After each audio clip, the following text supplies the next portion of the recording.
asking you questions about the state of the Oh no, nation. they're going to be happening. And we'll keep asking you this question. But thank you so much for your time, thank you on this interview. Thank you for, but let me assure you, I'm committed to President Nigeria. And I have what it takes.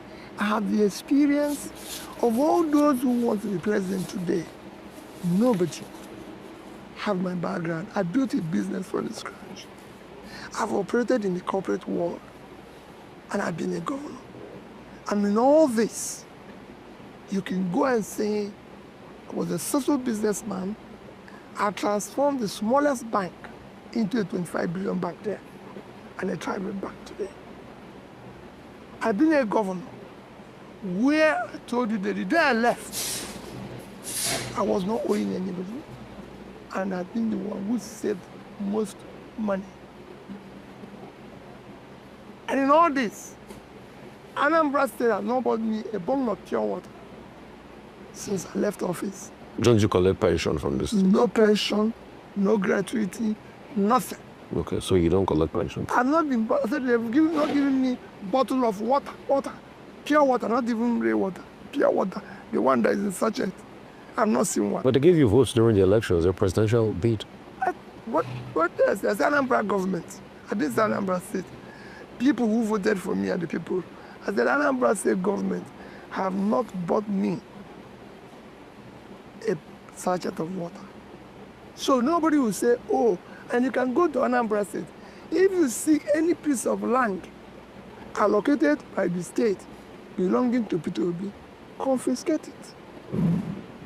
That was Peter Obi, the former governor of Anambra State, the former presidential candidate of the Labour Party in the 2023 presidential election, shading his opponents ahead of 2027 presidential election, telling Nigerians, using the opportunity and the platform provided by the Arise TV, to say that he is better than Alhaji Atiku Abubakar, the presidential candidate of the PDP in the last presidential election, that he is better than President Bola Ahmed Tinubu, the presidential candidate of the All Progressive Congress in the last election, who has already been endorsed by his party to be their candidate in 2027, that he is better than Rabiu Musa Kwankwaso, the presidential candidate of the New Nigeria People's Party in the 2023 presidential election. That is Peter Obi doing what he knows how to do best, projecting his sellability, his marketability as the best commodity for the presidency of Nigeria, as the best person who can be able to run this country. And he presented it perfectly. It was towards the tail end of the already viral interview that he had with Arise TV that he brought out those punchlines that of all the people who are gunning, who are eyeing the presidency in 2027, that he is the best, that he is the one that ought to be elected as president because he is the best among them. And he was able to show why he was the best or why he is the best. First, he's committed to a better Nigeria more than any of them, and he has shown it in his lifestyle, in his records. He has shown that he can be able to build business. Nobody that he mentioned had been able to build a business from the scratch. Peter Obi started from the scratch. He built a business from the scratch. So nobody has that background. He built a business from the scratch. He has operated as a solo entrepreneur.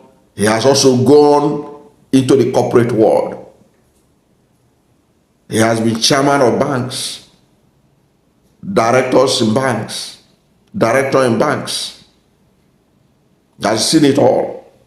And in all this, he was able to grow a small bank to a 25 billion naira bank. And that bank is still thriving today. He has record in governance. He has record in business. He knows what it means to run a country, because you cannot, no economy grows unless the small scale businesses are growing. Go and check all over the world, in China, in India, in the Asian tiger nations. They grow only as far as the small businesses were able to grow. And P2B knows what it takes for small businesses to grow. He has been there. He knows what to do. He knows what will galvanize the economy. And he's saying, I am the best. I am better than Atiku Abubakar. I am better than Tinubu. I am better than Rabiu Musa Kwankwaso. I am better than all those who think they can run this country in 2027. That's what he was saying in that video. And he has record to show for it. In the private sector, his record is impeccable. In the government sector, his record is impeccable. Look at, this is a man who saved $150 million. Saved for a state, $150 million. 36 billion naira. That's, he saved money in dollars, saved money in naira for Anambra State. And the monies are available. This is not, these monies were not deposited in foreign banks. They were deposited in Nigerian banks, growing the economy of Nigeria. $150 million in Access Bank, $150 million in Diamond Bank, $150 million in Fidelity Bank. And in these three banks, he has 12 billion naira, making 36 billion. He left in 2014 when he was leaving office. Is there anybody any presidential candidate that can match that level of integrity? Is there any of them that can match this level of integrity? Do you know the value of that $150 million that he saved for Anambra people? The value of that money today? Do you know the value of that $150 million of 2014? Do you know the value of $150 million today, if you convert it to naira? We are not talking about, just, you can use your calculator to calculate it. If you have $150 million saved since 2014, do you know the value today? Do you know the value of that 36 billion in naira? Do you know the value today? That's why this man, you have to respect him, that he is well equipped for what it takes to run a country. He has what it takes to run a country. Many of those who are projecting themselves, who people are projecting, how many of them has his record of integrity, his record of honesty, his record of bringing order where there is chaos? Before P2B became governor in Anambra, Anambra was in chaos, just like Nigeria is. Nothing was working in Anambra, just as nothing is working in Nigeria today. P2B brought order in Anambra. Don't forget, before P2B, no governor of Anambra State was able to find it easy. Botum Badinuju and Ngige. You know how they ended up. Because whether you like it or not, Anambra is a state that is difficult to govern. There are a lot of big egos in Anambra. If you are looking at, if money is the issue, Anambra is having the largest concentration of billionaires in Nigeria per square meters. You can go and verify. So if it is about money, Anambra has it in quantum. People of wealth. And because of so much big ego in Anambra, the state was difficult to run. Godfatherism was too much. But Peter Obi break the Godfatherism in Anambra politics and chartered a new course for Anambra State. And that is basically what he will do in Nigeria. Nigeria is so chaotic, no direction, just as Anambra was before Peter Obi's intervention. And that is what he's saying there, that he will do for Nigeria. He's going to show the direction, show the way. And he keeps saying it, that the buck stop at the table of the president. If the president is not corrupt, if he doesn't condone corruption, the people around them will not try it. You have caught corruption by 50%. Who do you trust can fight corruption, which is the major canker worm eating Nigeria? It's Peter Obi. Look at all the candidates. How many of them have the integrity of Peter Obi? I think the man is right. There is no candidate that come close to him when it comes to what is needed to move Nigeria to the next level in 2027. I think he was able to say it. I'm so impressed that he said this thing out when some people were projecting him to be vice to somebody, when he is the best material.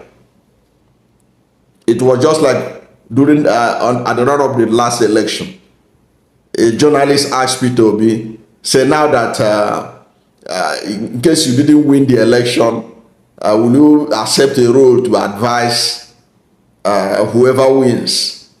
He said, no. How, if you own a company, why do you need to, will you employ somebody who doesn't know the job and then allow that person to employ somebody who knows the job? Does it make sense? You are running a company. You are looking for a managing director. You know that managing director is incompetent. You employ him. Then you now allow the incompetent managing director to employ a deputy director, a deputy managing director, who will now be telling him what to do. Does that make sense? He also talked about the fact that, do you now say that a driver should leave the steering for the conductor and sit back to be directing the conductor? It doesn't make sense. That was typical what people are suggesting, that Peter Obi should be vice to somebody and all that. He's saying here in this interview, I am the best. I am the driver. I don't need any conductor to be in the steering and I will be telling the conductor the direction to move. No.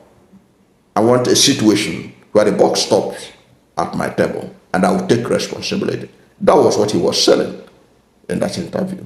I don't know what to think about Peter Obi's assertion that he is the best, that he is better than all those who want to be president in 2027, including Atiku. He didn't mention them by name, but we all know those who want to be president in 2027. Atiku Abubakar, Bola Ahmed Tinubu, Rabiu, Musa, Kwankwaso, even Rufai, all of them. Alhaji, he is better than them, that he can do a better job.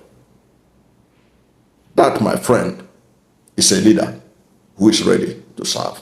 I don't know what to think about this, but whatever is your position about Peter Obi's assertion that he is better than any other people being projected for presidency in 2027, whatever is your position, let's hear from you at the comment section. Thank you for watching this video, and if you are new to my channel, you have not yet subscribed to my channel, please subscribe to my channel, hit the subscription button, hit the notification bell. When you subscribe to my channel and hit the notification bell, anytime I have a new video, you will be among the first to know. God bless you. And please don't forget to like this video, because when you like it, God will rank it high and recommend it for more people. Thank you, and God bless you and yours.